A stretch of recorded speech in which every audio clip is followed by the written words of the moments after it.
a few more words about Mark Trexler.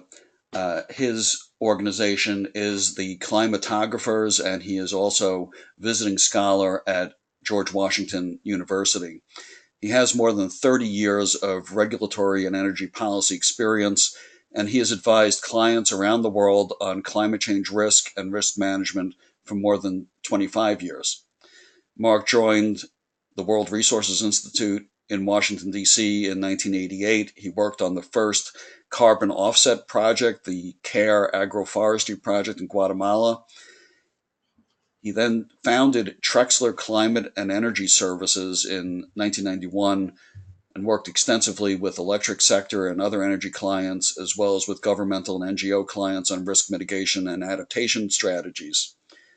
Mark then directed EcoSecurity's Global Consulting Services Group in 2007 to 2009 after EcoSecurities acquired Trexler Climate and Energy Services, and then was director of climate risk for the global risk management firm Det Norske Veritas from 2009 to 2012.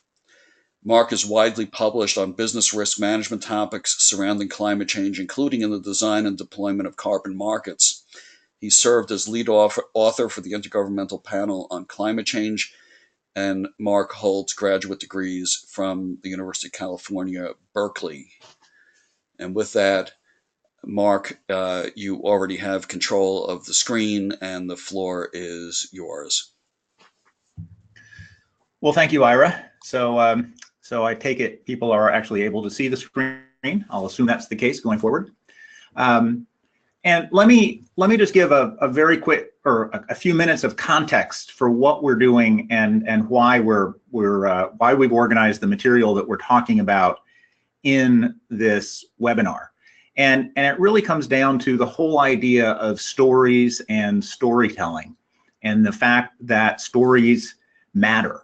And I thought this is an interesting quote from Sean Callahan, a business storytelling consultant, that if you want to influence someone, change the story their intuition would normally default to. And that applies as much to our internal climate stories as it does to any other stories. And I want to just explore that idea a little bit before jumping directly into sort of the organization of information described in the blurb that Ira gave. So, why this interest in climate change stories? Well, the real reason is that climate change is such a difficult communications problem. I mean, it's the ultimate wicked problem. It's the ultimate communications challenge.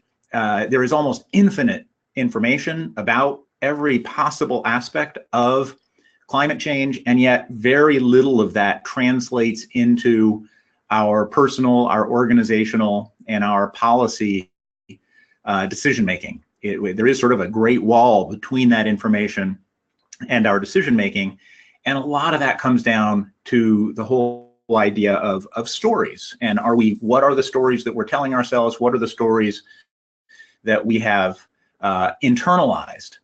And as it turns out, we're all asking ourselves the same two questions whenever we're faced with making a decision, including climate-relevant decisions.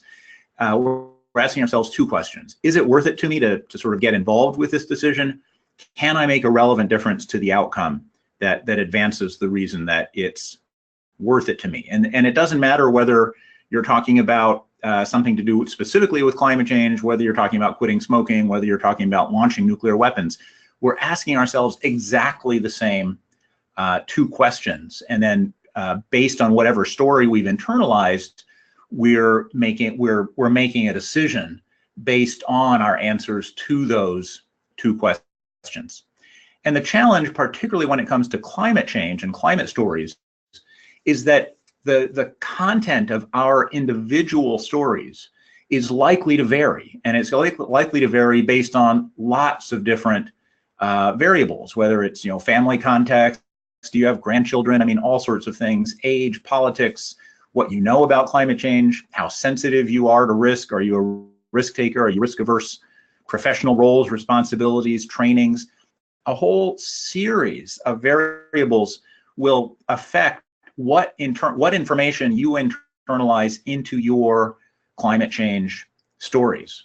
And what that basically ends up creating is this challenge of the fact that different people are most likely to want to, will be most receptive to integrating widely varying kinds of information into their stories. I mean, for a lot of people, they're looking at, you know, what are the local impacts of climate change in terms of that's what they are going to be most affected by. For some people that may think more in risk terms, maybe it's the worst case situation. For people trained in economics, it's the costs and benefits. And the list basically goes on and on in terms of national security, intergenerational equity, sea level rise, electric sector versus maritime sector versus 50 other sectors, corporate best practice. All of these things might be the frames through which different individuals are looking at the climate change issue. And what that means is that in order to most effectively help these people build their climate stories, we need to think about how do we get the right frame in front of them and the right information to populate that frame so that they will get the picture that is most relevant to them. And there's nothing nefarious about this, certainly not the current Facebook controversy. This is simply the idea that right now people are making climate change decisions, certainly without having seen much of the information that they would personally find most relevant to making those decisions, because they just haven't seen it. And so a real question is, how are we dealing with the challenge of getting the right information or the right frame or the right pattern of information to the right decision maker at the right time to influence their climate story development? That is sort of the fundamental challenge of climate communications today, and I would argue it's the fundamental challenge of climate policy today. So how are we doing that? Well, interestingly, we're just flooding everybody with exactly the same information and hoping that they'll be able to find the information that is the right information for them. And this is certainly true for science information as well. There is just a never-ending flood of scientific information and stories in the major newspapers on all aspects of climate change. And it's such a flood that it actually makes it very difficult for people to sort out the information that they might want to really build into their climate stories. They just sort of end up ignoring everything because they can't figure out where to get the information that would really influence their own thinking and their own stories. And obviously this doesn't apply to everyone, but it certainly applies to an awful lot of people, and an awful lot of people who in an ideal world you would want to have a better understanding of climate change, whether as civilian leaders, whether as business leaders, whether as policymakers and their advisors. You would want them to be able to have the best possible climate story in front of them. And the reality is that they don't in almost all cases. There's just such a flood of information, they can't possibly pick out the right story. So we actually have some pretty good data on what all of this translates into, and what's the success of the storyline, or the success of the way that we are currently communicating climate change. And I suspect that most of you are familiar with the Yale program on climate change communication, and this is a recent, they've been doing these surveys now for about 10 years and trying to look at the 6 Americas and trying to figure out what fraction of the American public is either alarmed or concerned or cautious, disengaged, doubtful, or dismissive about climate change.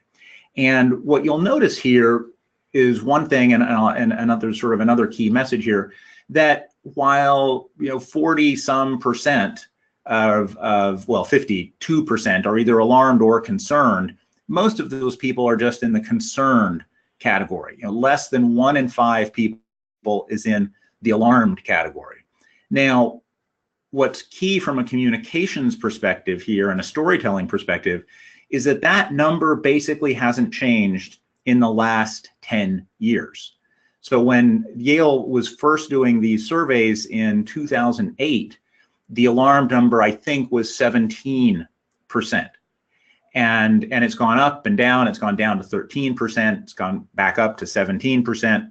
But the bottom line is that during the last 10 years, if you think about it, we have deluged people with inordinate amounts of climate change information. I mean, just huge amounts of information.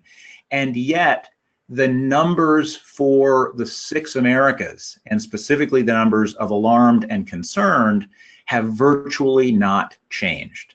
And that suggests to me that there's something fundamentally wrong in how we're telling the climate story, or how we're communicating climate change to people who are in the process of developing their own climate stories, which is, of course, what we all do. And so this is just a very telling thing. And I suspect, if that alarmed number were 30 or 35%, would we have climate policy today? We'd stand a much better chance than we have in the last 20 years of getting climate policy if these numbers changed. And so, what if there are all kinds of climate communicators out there, whether it's consultants, lawyers, teachers, writers, tons of people are helping influence other people's climate stories, intentionally or unintentionally. But in terms of the ways that they communicate and package information, they are helping other people in their story development. So what if climate communicators could easily assemble the different kinds of story elements, not only all the topics that I referenced earlier in terms of those whether national security or fishing for people who are focused on recreation as their primary concern, or national security. I mean, all sorts of topics. But what if, in addition to finding topical information, you could access story elements that are relevant to climate stories from books, from reports, graphics, websites, even political cartoons, videos? And what if you could sort of get that all topically sorted, to some extent geographically sorted for specific audiences, sorted for specific sectors? Could we help these communicators do a much better job of communicating with specific audiences and helping people actually access the information that is most relevant, most germane to their climate storytelling? And I use this proverb in an interesting way. It's a proverb that everyone is familiar with, in terms of, for want of a nail, the shoe was lost. Then so there went the shoe. Then there went the horse. There went the rider. There went the battle. There went the kingdom. All for want of a horseshoe nail. Let's turn that on its head for a second and think about, what if people had better stories in mind when they went into making their own personal climate decisions, when they went into deciding their corporate climate strategies, when they went in to decide how to vote on climate change issues as policymakers at the local, state, or national level? If they had better climate stories in mind than they do today, and you look sort of 2 or 3 or 4 not lines, but 2 or 3 or 4 impacts chains in, like this nail proverb, what are the kinds of changes in climate responses, climate mitigation, climate adaptation that we might see? And my suspicion is that we would see all kinds of things changing if people had better climate stories. And that leads us into the climate web and the topic of the rest of the webinar, because what we've basically been trying to do with the climate web is nice doggy, is pull together the information that is relevant to people's stories. and to help assemble the information that people can actually use in their storytelling. And this project got started about 7 years ago, and became sort of a full-time effort 4 to 5 years ago when I left my director of climate risk role at Dentnoshka Veritas, because I sat down and said, what is it that one might be able to actually do on climate change that might make a difference? And my thought is that the communications challenge associated with climate change is the big challenge that we face. It's not a lack of data. It's not a lack of science. We have plenty of those things to make much better climate change decisions. And so the question is it possible to organize that information in ways that might actually help with that? And so what we've done is built the Climate Web as an open access resource. And if you go to www or http theclimateweb.org, you'll be into it, and there's all sorts of help materials and front end videos, et cetera, to help walk people through it. What I've done here is instead of using the bandwidth of demonstrating the actual climate web in the webinar, which is always sort of a recipe for potential problems in these webinars, I've simply taken screenshots of exactly what you can see on the climate web. And so here, for example, we're building a number of landing pages into the climate web, so that if you go to bigquestions.theclimateweb.org, you'll find sort of the 10 to 15 what we call trillion-dollar climate change questions, and you can explore not only sort of explore rough answers to those questions. We're not trying to tell you what the answer is, but we are pointing to information that helps you or other people further investigate that question. You know, just in terms of, you've got, is a social movement forming to tackle climate change, points you to a variety of different things relevant to the idea of social movements around climate change. Some academics are arguing that we won't see what you would normally think of as a real social movement around climate change, because it just doesn't have the characteristics that lead to social movements. And so we've pulled together tons of information on that and other issues in the climate web, and these landing pages are sort of helping make it much easier to get to that information. And there's always an introductory video, as you can see at the bottom of your screen. So there's big questions, theclimateweb.org. Is climate change an emergency? The same thing. You know, it's amazing how much information is out there, but it's spread across, dozens of websites that are focused on that topic, hundreds of reports. And so what we're trying to do with the climate web is make it easy to access that information in a way that you can actually explore and use for your own purposes. And which is why we've kept it all open access. Is climate change material to your company? There's a huge focus in the climate web on business decision making, since that's what I have spent 25 years doing, is supporting business decision making around climate change. It's an incredibly complicated business decision making topic, and we're trying to make it easy to help people, have their climate stories changed by readily available information that they otherwise would never have seen.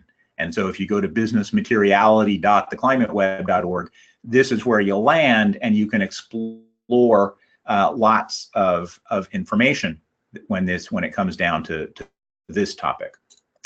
Same thing for solutions. I just wanted to throw this in to emphasize that it's not all just about the problem of climate change.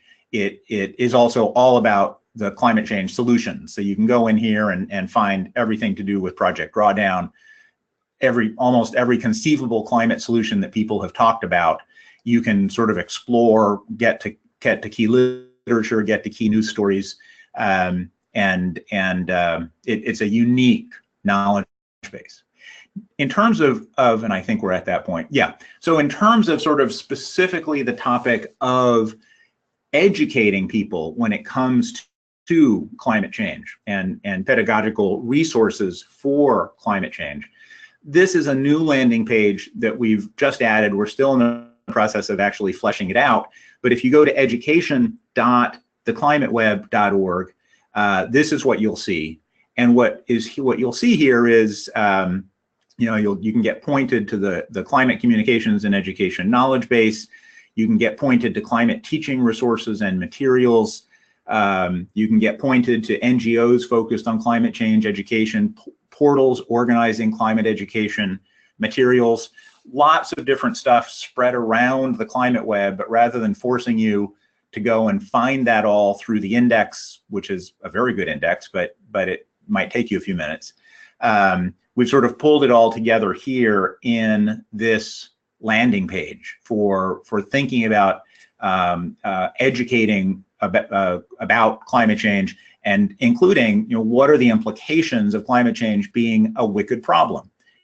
And that, for example, the thought that you see there at the bottom right, what are the implications of climate change being a wicked problem, that points you to the whole wicked problem literature. And what's the definition of a wicked problem? What are the implications of a wicked problem for solving that problem? And so again, we've pulled all of this different stuff together in ways that hopefully makes it a lot easier for people interested in the general issue of climate change education to access information that we've pulled together over the last 7 years. So for example, let me just show you one place. And I'm not going to show the infinity of screenshots that I could here. You can see a bunch of other headings at the upper right in terms of climate relevant reference sources, courses, modules, portals, education individuals, gaming and climate, online learning generally. It's all in there, but this is just showing you one screenshot under the heading of climate education portals. And so what we pull together here, whenever we come across sort of a new portal, and we're basically always out looking almost every day for new information. Whenever we come across something you might consider a new portal, we'll simply link it to this spot. And what's really remarkable as we build the climate web is how much stuff is out there and how much stuff we find, every day, every month, every year that we hadn't previously seen. Excellent things, excellent websites, excellent resources. We've been looking for years and we've never come across them before. So when we finally do and we link them in here, hopefully that makes it a lot easier for you to simply find and access that stuff in a few minutes and realize some of the things that otherwise you might never have come across and never have seen. And this is just one example. Some of the headings have dozens or many more links. Each of these links has a URL, so you can jump directly to that site. We may also have included specific publications from that organization, specific courses from that organization.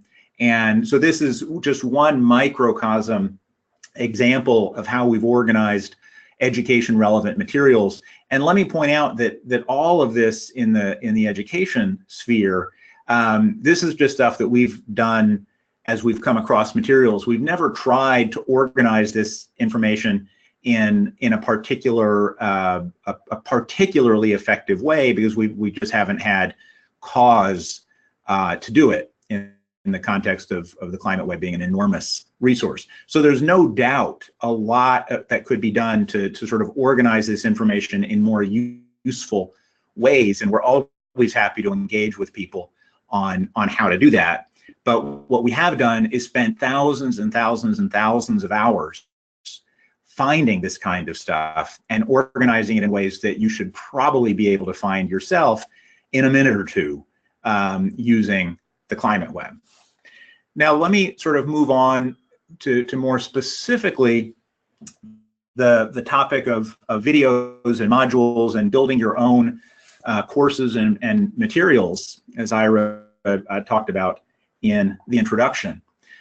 So this is another landing spot within the Climate Web, videos.theclimateweb.org. We have about 2,500 videos here, videos organized by topic, video channels. You know, we've pulled together 150 or so YouTube channels that are particularly relevant to climate change. And again, we find new YouTube channels every week that we've never seen before that have great materials. And so instead of just putting in, you know, all of this is basically trying to get beyond putting in a search term into Google and getting 30 million hits and looking at the first page only. Or when you search something in YouTube, you know, you'll get thousands of hits and you're likely to look at only a few of them. But by organizing, by taking the time to sort of organize all the channels and then pulling together the key videos under the channels, and you can click through to all of that, we're hoping that that makes a lot of this information that's out there much more accessible and much more usable to thousands of people for whom it could be useful, including sort of everyone in the teaching community. So this, if you go to videos.theclimateweb.org, and I'm now going to step through sort of what would otherwise just be a couple of quick clicks to show you how this information is organized in ways that you might find particularly useful. So, for example, if we were to click on the climate course learning modules here, this is what you would come to. You would come to climate course learning modules, not surprisingly.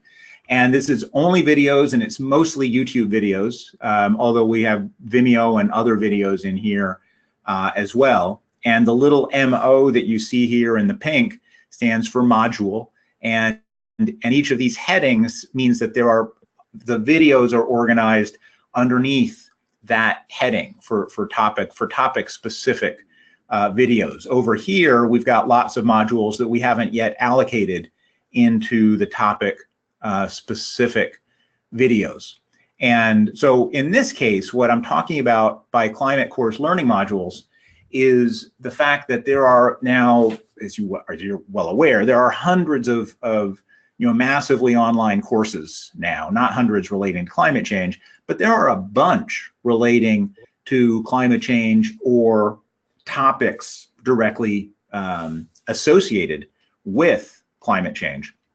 And what we've done is we've gone through those courses. All of this is information that you can get for free on your own by signing up for these courses and then working your way through the course and the modules. We don't show you anything in the Climate Web that we've paid for or that you would have to pay for to get access to, because that's not what we're trying to do here. All of this is stuff that you can access entirely for free on your own. And what we're doing is sort of taking the next step of organizing it in ways that might make it a lot easier for you to use. So this is just showing you how the structure of what is now about 500 modules. And these modules tend to be sort of 3, 5, 7-minute videos, and they're short. They're done by very good people in many cases. And what's sort of shocking as you work your way through some of these MOOCs is that, you know, in some cases 100 people have seen these videos. In some cases it's more, obviously. Some of these MOOCs are much more successful. But you've got great MOOCs done by leaders in their field, great 5-minute videos explaining a particular topic, and maybe 150 people have accessed the video on YouTube. And that just seems like an enormous pity.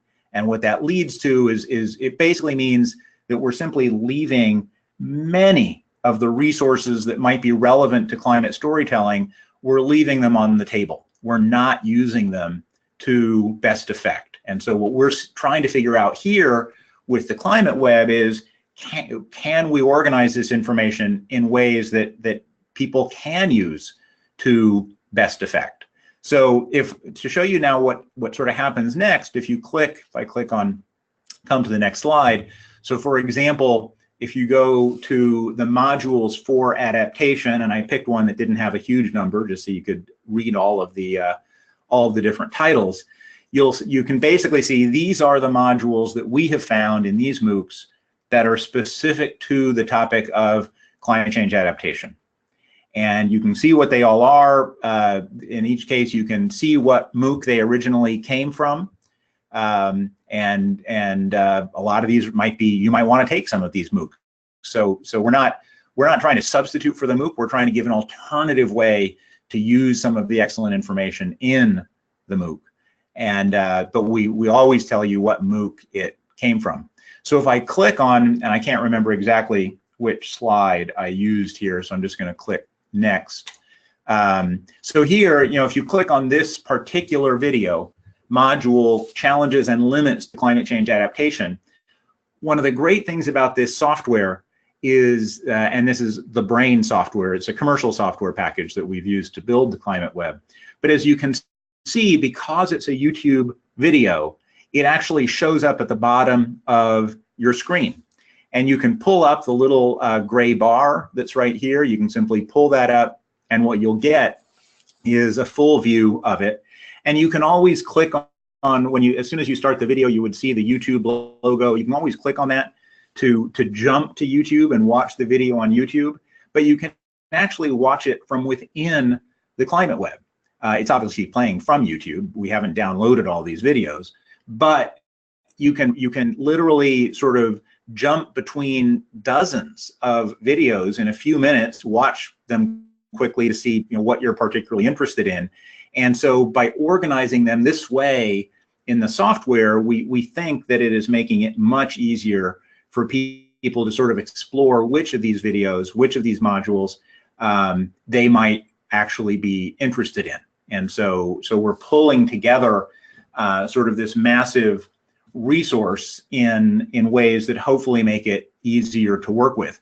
In each case, if you're simply using the online version of the Climate Web, you can't actually modify what you see. You can't reorganize these modules to suit your interests, but I'll get into that more in just a minute, because obviously you're just accessing an online version of the Climate Web. But you can copy the YouTube URL for any of these videos, and in fact for anything in the Climate Web, very easily. And you can download thousands of PDFs from the Climate Web.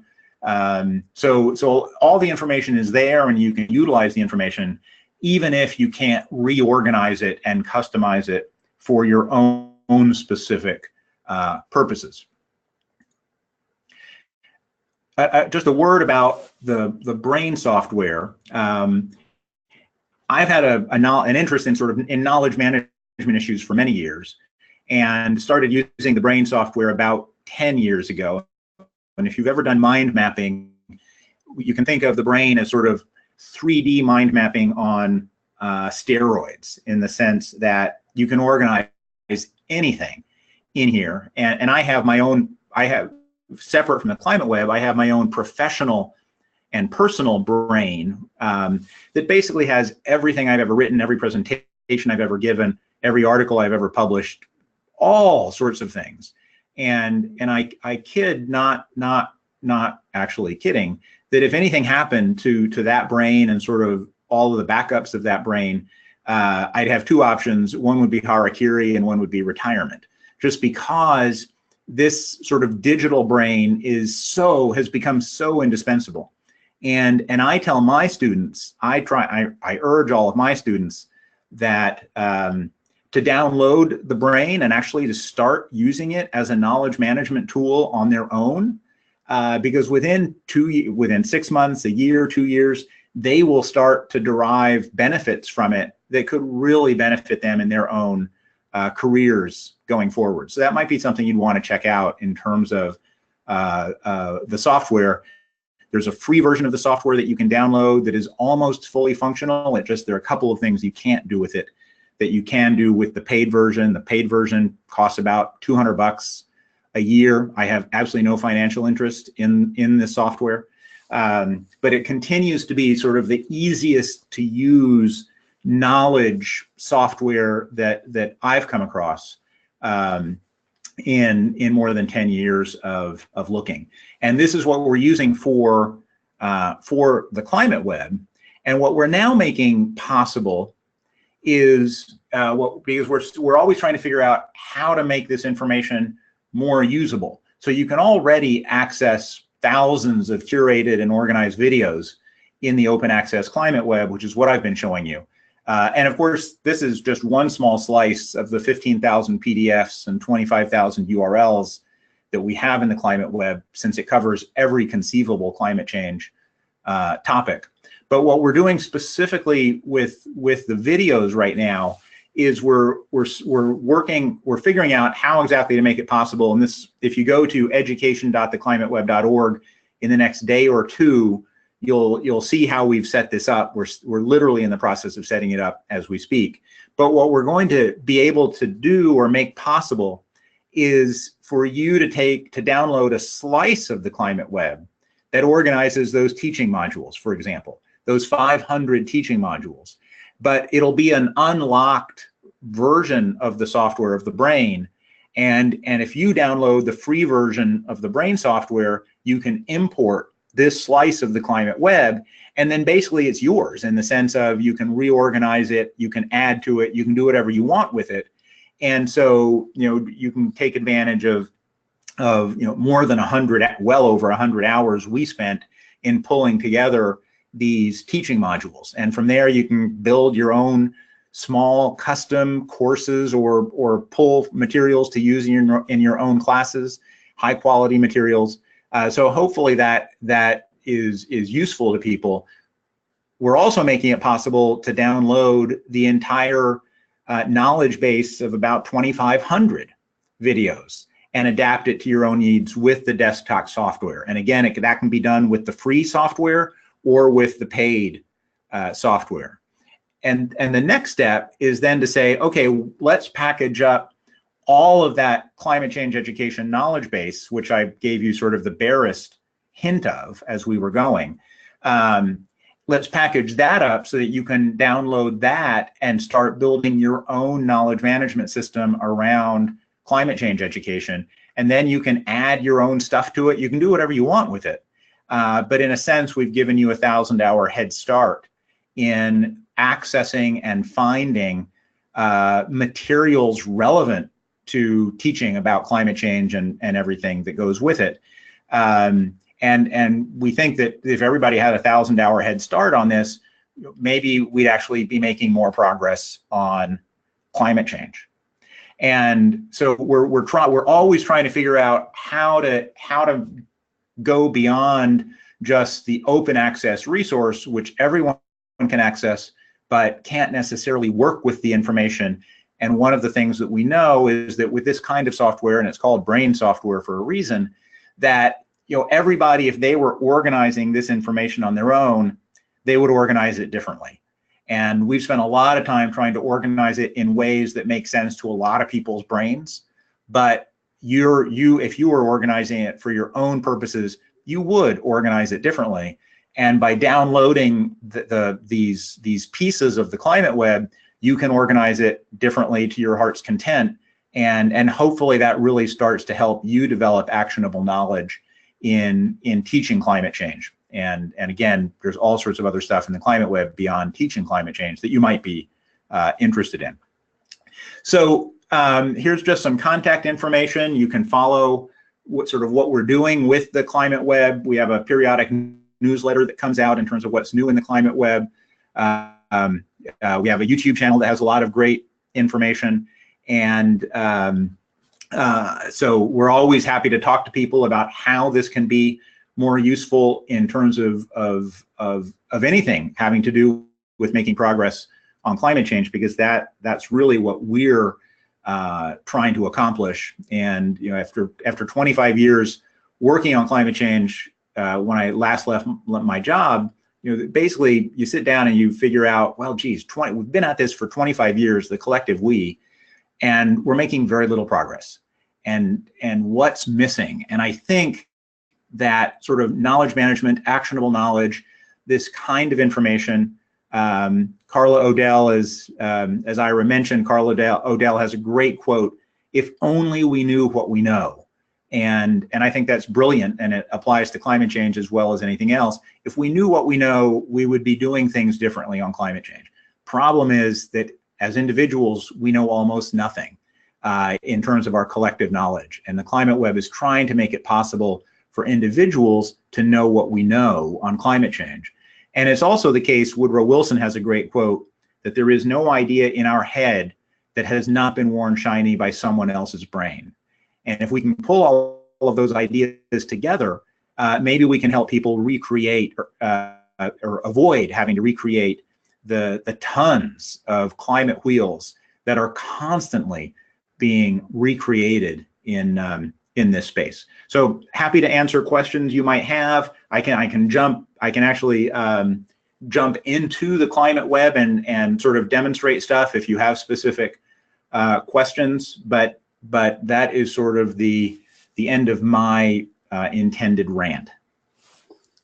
Thank you so much. Thank you so much. I have to say that every time I hear about the Climate Web, it almost leaves me speechless. It is a real jaw-dropping, mind-blowing experience to just imagine the level of effort it's taken you to pull all this together. And I can certainly confirm that having all of your career's worth of stuff on the brain is much better than the 12 by 12 storage unit I have in Kensington, Maryland. So everyone take that as a lesson. But while we wait for some questions and comments to come in from the attendees, let me ask you, on any given day, Mark, where are you on the continuum from being absolutely thrilled that everyone in the climate space seems to have taken the let 1,000 flowers bloom approach versus being despondent about thinking about how much duplication of effort there's been? Yeah, I having now worked in this space for I mean, this year it's 30 years, and so there's plenty of room there for despondency. I actually think it's a huge problem. I think one of the biggest problems we have is the fact that we're all within different silos on this, and it's sort of, we're trying to solve the ultimate externality problem in terms of climate change, and everybody knows it's an externality, and yet we're sort of all waiting for Adam Smith's invisible hand to come in and organize everything we're doing in a way that helps solve climate change, and it's not happening. And yet, unfortunately, all of our incentive structures, and this certainly goes for the academy as well as other places, our incentive structures are all organized around producing more information. Who has an incentive structure to really manage information and make it unnecessary for other people to produce more information? Very few people, certainly not in paid positions. And so we continue to just flood the field with information and data, often stuff that's been done 10 times before. And I actually think that if organizations working in this space were able to collaborate rather than viewing this all as a zero-sum game in terms of foundation grants, et cetera, if we could really collaborate on helping people figure out what needs to be done at any given point in time, where we could make real difference at any point in time, and helping organize those people to make a difference at that point in time. It's an idea that we talk about as climate chess. I think we could be doing 4 times, 5 times as well as we actually are on climate change. I mean, it's very easy to be optimistic because there is a lot of different progress happening on sort of all sorts of little places. But the reality as of right now is that, yes, we will transition to a low carbon economy. That's inevitable. The problem is that as of right now, we'll complete that low carbon transition on the same day that we've committed the planet to 5 degrees C of temperature rise, which would be cataclysmic. It will be a totally natural reaction for people to say, well, wait a second, if you could do this, why couldn't you accelerate it? And that's what we're trying to do with this. And it's a real challenge because everyone is so focused on their, piece of the million-piece jigsaw puzzle. Everyone thinks that their piece is the most important piece, that people just are happy to be in their silos. And I think that unless we can break those silos down, or at least make it easy to cross between silos, we're just going to continue the same ineffectual process that we've seen literally for the last 30 years. Excellent comment. I'm with you 100% on that sentiment. We did have a question come in about your climate web work. What can you say about curation? That is, are all the modules and other content vetted? If so, by whom and using what criteria? And it's a simple answer, and it's a more complex answer. The simple answer is that it's curated in the sense that it's come through us. It's come through myself. It's come through Laura Kozloff, an environmental attorney. And so everything that is in the climate web, we have put there. So there are no spiders just sort of randomly going around and grabbing stuff and sticking it in the climate web. That would create the same chaos that you have with Google. And Google any climate term and you'll get 20 million hits. So we're curating it in terms of trying to find and include stuff that we think is useful and relevant. The next question I often get is, well, is your ideology determining what you're including in the climate web? And hopefully the answer to that is no, because we're not trying to answer questions per se. We certainly have very strong feelings about a lot of questions and the answers to them, but we're not. You can find sort of people arguing the answers to particular questions all over the place. What we're trying to do is pull together the information that makes it possible for you to really explore, and for others to really explore a question and sort of tell your own story. In terms of, for example, the whole issue of doubting climate change, climate denial, whatever you want to call it, there is a whole deep dive in the climate web that pulls together a huge amount of material in terms of books, articles, websites from what one could call the climate doubting community.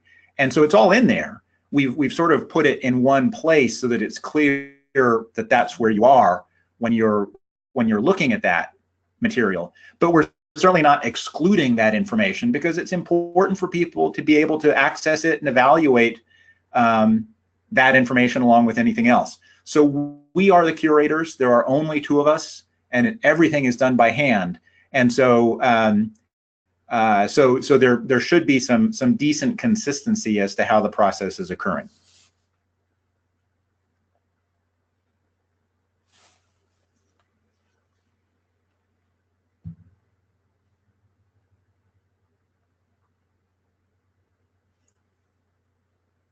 Ira, did I lose you? Sorry. Thanks, Mark. Okay. A couple of other questions have come in. Having pooled all these resources, I imagine you have reviewed much of the material. What innovative content delivery approaches have you seen that you think delivers the information in an approachable manner? Boy, that is a complicated question, and I'm not trying to make people dizzy here. I was just trying to get to a particular slide. I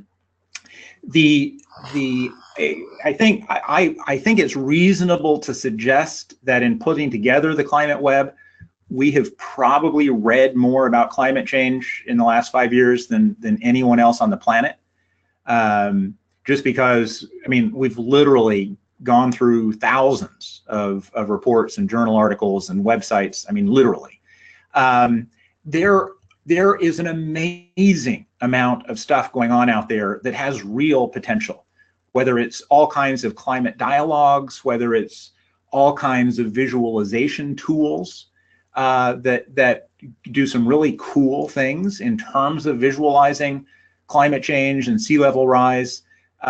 There is an amazing amount of great stuff that if if supported and taken to scale, I think could have a big impact on climate change. Now, I'm not in a position to jump to the best example of all of those examples standing right here, but I will say all that stuff is in the climate web. So you can go and look at sea level rise visualizations, and you can go and see and explore the whole topic of climate dialogue, the index to the climate web is very large, very easy to use, and if you go in through the climateweb.org, there are immediate help videos, and in a few minutes you'll be up and running. And if you go to the I:/climate dialogue spot, you can find sort of a number of people that have been doing very interesting things on exactly the question of how do you do climate dialogues to influence people's opinions. So I don't have a very specific example to give in response to the question, but we have come across and organized and pulled together a lot of things that have a lot of potential. And we can always sort of help sort those out and organize them to make them easier to find. But at this point, they're in there, but they're not necessarily organized in terms of here are the top 10. Thanks, Mark. I'm going to combine a couple of similar questions that have come in, and as we move toward wrapping up, do you and Laura have a network of people who are tasked with monitoring specific topics, whether it be a mitigation topic or an adaptation topic, to flag things for your consideration, or are you soliciting, for example, from the attendees on this webinar to forward links to you of things that could be added, or is there some other process that they should know about? I wish we had a process like that in place. On the one hand, we, between our Twitter, LinkedIn, Facebook networks, which are pretty large, I think we probably tend to see a huge amount of sort of stuff as soon as it comes out, and so then we grab it and stick it into the climate web. So in that sense, we have 3,000 people doing that for us, but it's not conscious on their part. We do invite people to take a look at specific topics or even specific individuals in the climate web. For some people, we might have 50 of their publications in the climate web. For other people, we may be missing publications that they think are really key and valuable. And if people send us publications, ideally after checking to make sure they're not already in the climate web, we're happy to include them. And so we would love to get people more involved in that process. But right now, it's pretty much the two of us. And finally, Mark, I'll read a comment that's come in, and I'll let you wrap up in responding to it. The attendee states, there is a particular challenge for the dissemination of data and information on climate change, realizing two realities. We are supersaturated with science and technology on the causes, effects, implication, ramifications, etc., relating to climatic changes measured in many bibliographic databases in the hundreds of thousands to millions of citations, depending on length of time, search term, etc. The science does not need more explanation, but getting the socioeconomic responses needed to stimulate real and meaningful actions to reduce fossil fuel uses. The crux is motivating people today to care about those actions so they will benefit more so future generations, 2, 3, 5 generations. Convincing individual actions in 2017, well, that was last year, to impacts in and after the year 2100 is the challenge. And it goes on to say, it's interesting to note that in the 30 years beginning in '88, the Center for Environmental Information began publication of a monthly print current awareness bulletin, the Climate Change Digest, published by Elsevier, for which this attendee, and I'll mention his name, it's Frederick Stoss. He was the co-designer and content editor until he left Center for Environmental Information to work at CDIAC at ORNL. Frederick Stoss identifies himself as a science librarian, and I have his email address here for anyone who would wish to contact him. I'll let you respond. Ira, can I make just a quick follow-up on that? Yeah. I'll let you wrap up with that. Okay. And I agree entirely with that, and that's why in the Climate Web, two things. Number one, you can go in and find sort of the best available thinking on individual action and what can individuals do, and on all of the different socioeconomic aspects of the issue. And can social movements work? Are social movements working? What about climate change litigation? Is it having an impact? What's going on with it? So we are by no means focused on the climate science per se, even though we certainly cover it, because that's not where the challenge is, as you're pointing out. The real challenge, though, is not so much, I would suggest, getting people to think past the year 2100, because that's just not going to happen. It simply violates human nature. And so the approach that we're taking is by saying, look, you don't have to look out to 2100. You can look out 1 year, 2 years, 3 years, and if you can, if the right pattern of information is put in front of you in terms of what's going on, what could happen, what's likely to happen, that will influence your thinking.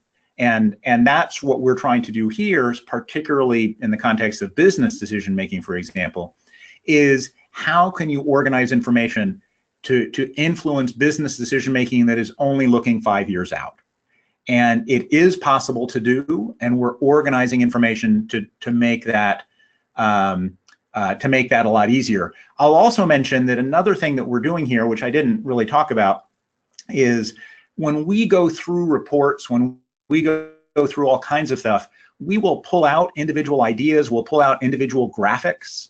We will then organize those graphics so that you can go and see, what are the 100 graphics that we've organized on the social cost of carbon or on future sea level rise trends. So we've pulled these graphics out of reports so you can look at just the graphics. Then you can trace it back to the report if you want to do it. But it's just a way of if a picture is worth 1,000 words, how can we get better pictures in front of people? And that's one of the things that we're trying to do with the Climate Web.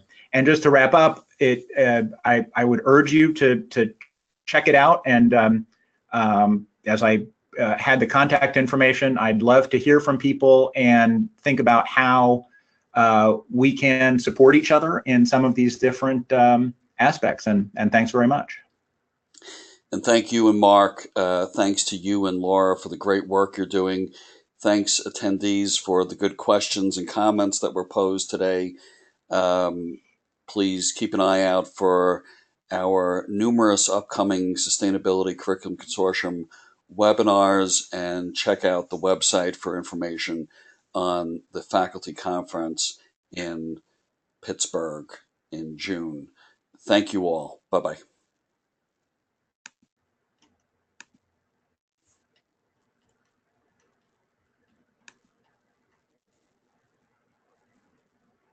So are we offline, Ira? Almost. Hang on. I'm trying to log us out.